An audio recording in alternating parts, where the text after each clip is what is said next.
ឆ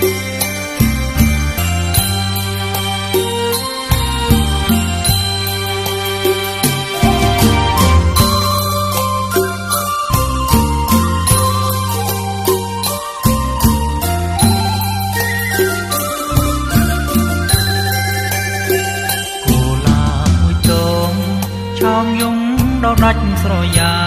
បងជួបការមួយដងមួយការចិនសែនត្រេកត្រអាលកន្លងគោឡាបអង្គ